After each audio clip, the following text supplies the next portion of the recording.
Good morning, Math 3. Have you guys ever wondered how speedometers in your car works?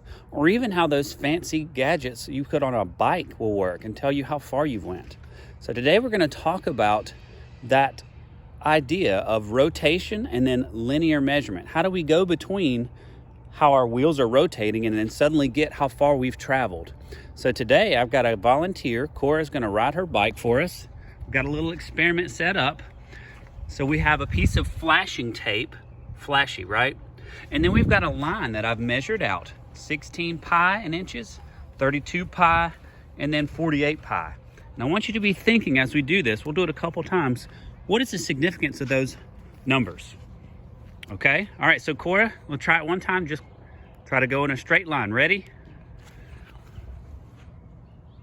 Go ahead. Let's pay attention to where that line is crossing. And then, so we didn't quite go straight. Roll back and we'll get started again. But what I want you to think about is, why is that flashing tape crossing so close to the 16 pi, the 32 pi, and the 48 pi with each rotation? Think about what measurement that is, right? And so before she does it again, what I want to go ahead and do is pull out the measuring tape.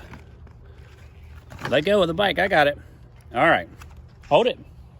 So, pull out the measuring tape for you guys, and we're gonna measure her wheel.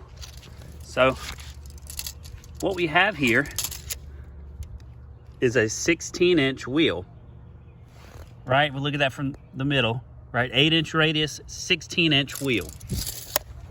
So, what is the significance of that? That is called our diameter, right? And so what I want you to think about is each rotation. What does that count for the circle? What is that called? All right, Cora, go again. Here we go. Get on. Ready? Mm-hmm. All right, give it a try. Oh, you stopped. All right, no big deal. I think that was great. So what is going on here? We are measuring the circumference of the tire as it lays on the ground, right? But I have this marked all nice and convenient because we know exactly what the diameter was. What I want you to start thinking about is, what about portions of that, right? What about portions of that? So I'm going to get her to do it one last time, and we're going to look at a section of the tire. All right, Cora, come on back to the beginning.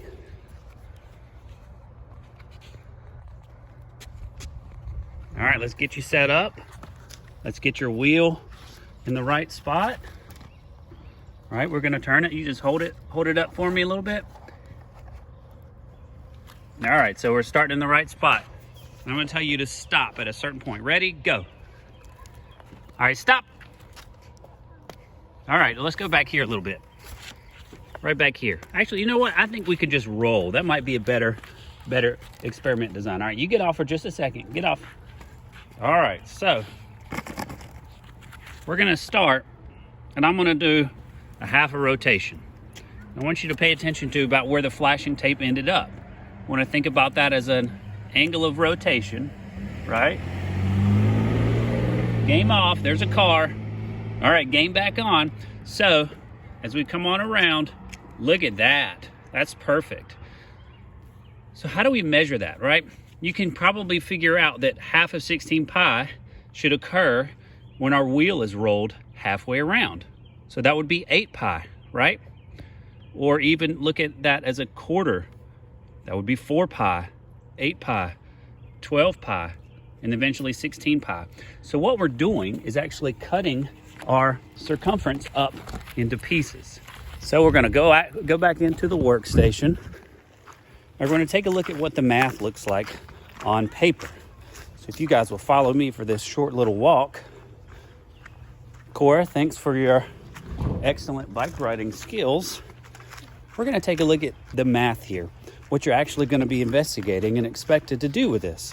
So let me go ahead and get to my workstation, ignore the mess, and let's see what that gets us.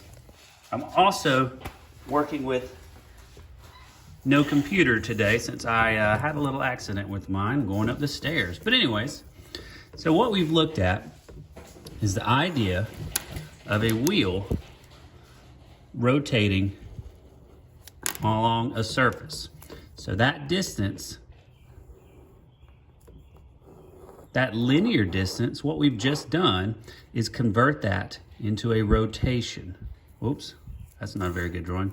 A rotation. So the length of that wheel, rotationally, if we were to lay that flat, this is exactly what the flashing has done. So this was the first one rotation was 0 to 16 pi. So what that represents for our math here is that as our circumference. And remember, the circumference formula was 2 pi r or pi d. So remember, we measured this wheel. It had a diameter of 16 inches. And so our circumference formula has basically just been scaled up or down depending on how many times we rotate, right? Those were whole rotations. So what did this mean when I got a rotation that was just 4 pi, for example, which was exactly 1/4 of a rotation of the wheel? Well, 4 pi would constitute, if 16 pi was the entire rotation or circumference, then 4 pi is exactly 1/4 of that. So we want to think about that in terms of the circle here. What portion of the circle does that represent? That is, of course, 1/4. And if this is 90 degrees out of the 360, then what we've got here is a way to scale up or down our circumference to be represented as what we're going to start calling an arc. So this little section here that I'm going to give a mustache right now, that is called an arc. It is simply a piece of the circumference. And so now at the 90-degree mark, we had 1/4 of a rotation because 90 degrees is 1/4 of 360. We can do that again, of course. We can take a look at it at the halfway mark, right? 1/2 of the circle. So that is, of course, a 180-degree angle. That will have to be 8 pi. So what we're doing here to get these numbers and show how they were calculated in the experiment, this time we're looking at this angle. So yeah, we can actually talk about angles that are greater than 180 degrees, 3/4. So 3/4 of 360, what is that? 270 degrees. So all I'm really looking at here is for you to be able to experience what is happening with my experiment here and to just say, oh, that's what an arc is, a piece of the circumference. So if we know that circumference is 2 pi r, then an arc is going to be whatever angle we have out of the total 360 times the circumference c. So that comes out to be theta over 360 times 2 pi r.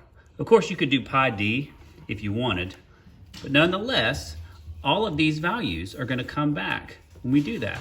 So let's take 12 pi, for example. We know that 270 out of 360, that's going to end up being 3/4, times 2 pi, and then our radius was 8 inches, right? So what we have here is 3/4 of 16 pi, or 12 pi. So again, an arc is just a piece of the circle, at least a piece of its circumference. And the way we do that, we write a simple proportion or fraction to represent what section of the circle that is.